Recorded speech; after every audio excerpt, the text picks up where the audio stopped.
Hi everyone, this is just a quick tutorial to show you how to set up and install the really easy invoicing template.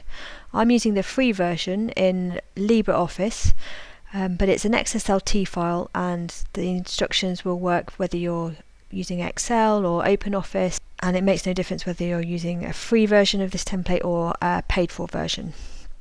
Okay, so first of all, I've downloaded the file and it's here on my desktop. You can put it into your templates folder for your application, whether that's Excel or whatever, or you can just put it in a folder, and then to create a new version of the template you just double click the file. So that's what I'm going to do. I'm just going to double click it, and now you can see it's opened a new version, a copy of that template file. It's called it Untitled 1 and I'm using LibreOffice. So I'm just going to save that. I'll pop it on my desktop as well. Here's one I made earlier, demo invoice. So I'll just replace that. Okay. So the first window you should see is Start Here. If it hasn't opened there, then navigate to that by clicking on the tab at the bottom that says Start Here. This is where you can put in information relating to your company.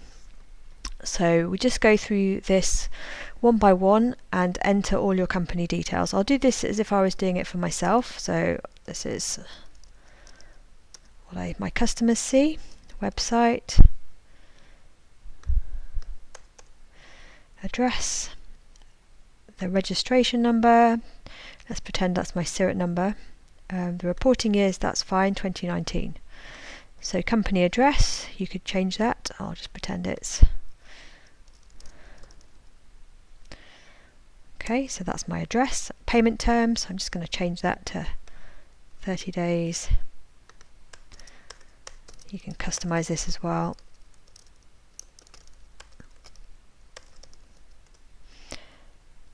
Okay, check the telephone number. I'll add my email address, and this invoice number prefix, we'll just add another 0. So this will make sense later on when we're looking at the individual invoice pages. So as you can see, that's all of the little fields in this page filled out. You can't click anywhere where you're not allowed to enter information, so only the boxes where you're required to fill something out are available to you. Okay, and with all of that done, you're ready to start putting in some invoices. So we'll click on the Invoices tab. Here we've got just a table. It's got an invoice number. We've got 30 invoices in the sheet, so that number shows 1 through to 30 on the left hand side. And then these are the columns for you to fill out. So we've got invoice date, client name, description, unit price, number of units, a total, which is automatic, comments, which are for you, and a date paid. So let's pretend we're making an invoice. Let's make one. It's the 8th of April. So we'll put that in. Our client is the JBlogs. Let's say we're billing for work in March and we charge 25 euros an hour, 30 euros an hour, and we did 4 hours of work. So you can see it's taken the unit amount and the number of units, and it's given a total of 120. Now I can add some comments. This is just for myself.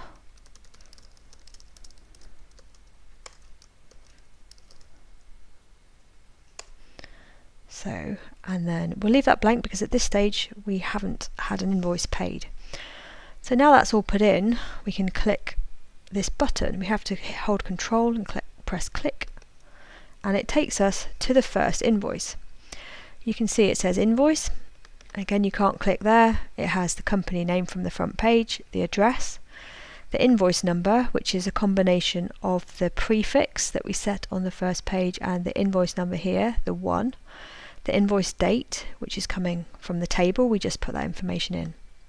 Okay, here we've got the customer name and other information from the invoice sheet, the description, work in March, the rate 30, the quantity 4, and the total 120. The payment terms within 30 days, and then this box you can enter notes. So everything else on this form is locked, but here you can put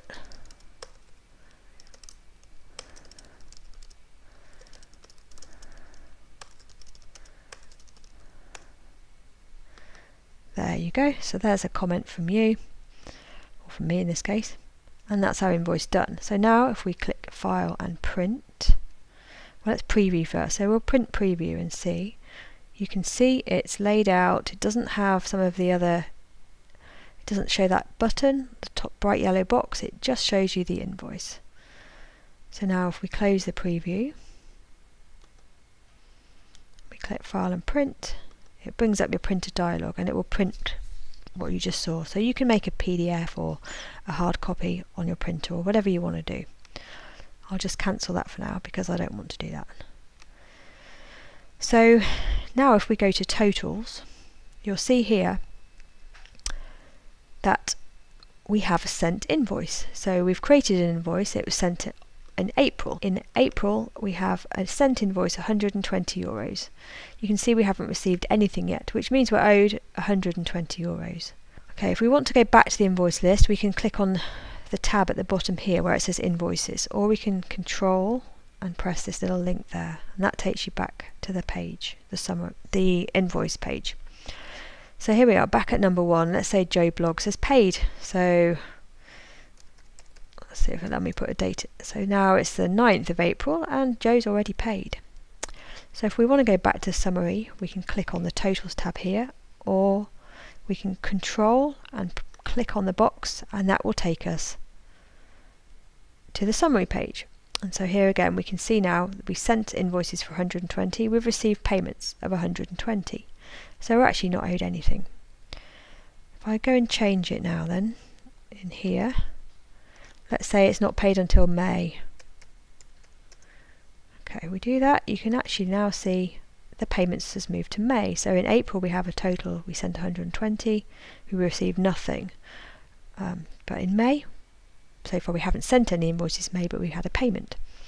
So that's quite handy because it gives you a quick overview of your invoices and who's paid what. And that's all there is to it.